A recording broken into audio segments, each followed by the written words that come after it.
C'est l'heure de la revue de presse internationale avec Hélène Frade. Rebonjour Hélène, on commence en Syrie où l'escalade entre les acteurs étrangers du conflit se poursuit. L'ingérence croissante d'un certain nombre de pays aggrave effectivement une situation déjà extrêmement détériorée. À voir pour commencer, si vous le voulez bien, avec le dessin de Liu Jie dans The China Daily, qui montre ces acteurs étrangers se servant de la boule syrienne pour jouer un billard aux multiples bandes. Une partie évidemment très tendue, particulièrement tendue à Alep, soumise à l'offensive d'une légion étrangère formée à la fois par des membres du Hezbollah libanais et des gardes de la révolution iranien, d'après The Wall Street Journal, qui évoque aussi la présence sur le terrain de milliers de combattants chiites entraînés et payés par l'Iran en provenance d'Afghanistan, d'Irak et du Pakistan notamment.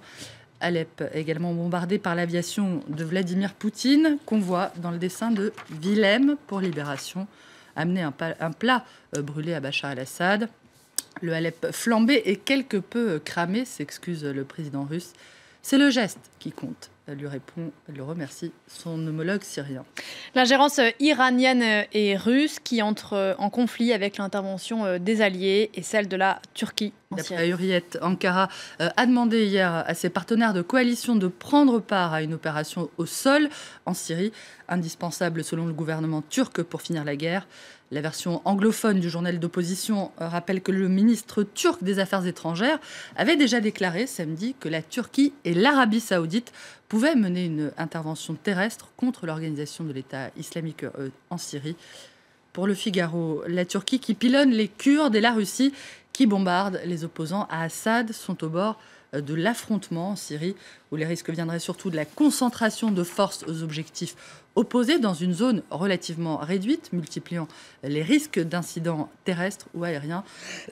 Je cite, face à cette dégradation, l'influence française s'est réduite comme peau de chagrin depuis le mois d'août 2013, constate le Figaro, qui rappelle qu'à cette date, l'Élysée avait dû renoncer à son projet de punir le régime syrien pour avoir utilisé des armes chimiques contre son propre peuple après la reculade de dernière minute de Barack Obama. Paris n'avait ni les moyens financiers ni la force politique d'agir seul contre Bachar el-Assad, regrette le journal, qui ne peut que constater que jamais en Syrie, les risques d'internationalisation du conflit n'ont été si grands et l'influence des démocraties occidentales si ténue. Autre mauvaise nouvelle en provenance d'Afrique de l'Est, cette fois d'après l'UNICEF, près d'1 million d'enfants souffrent de malnutrition à cause de la sécheresse. C'est ce qu'affirme un rapport publié ce matin par l'organisation qui prévient que la situation pourrait s'aggraver à cause du phénomène climatique El Niño. Celui-ci va décliner, mais l'impact sur les enfants va être ressenti pendant des années, a indiqué la directrice de l'UNICEF pour l'Afrique de l'Est, selon Le Monde, qui rapporte que le Lesotho, le Zimbabwe et plusieurs provinces sud-africaines ont déjà déclaré l'état de catastrophe naturelle. D'après l'ONU, 14 millions de personnes pourraient manquer de nourriture cette année, rien que pour l'Afrique australe. À l'est du continent, l'Éthiopie serait particulièrement touchée, avec 18 millions de personnes concernées. Pour ce seul pays, l'UNICEF parle d'un besoin de dons atteignant 78 millions d'euros. Selon The Guardian, l'impact d'El Niño sur l'ensemble de la planète, qu'il s'agisse de la sécheresse ou des inondations, est immense puisqu'il toucherait 100 millions de personnes, non seulement donc en Afrique, mais aussi en Asie et en Amérique latine.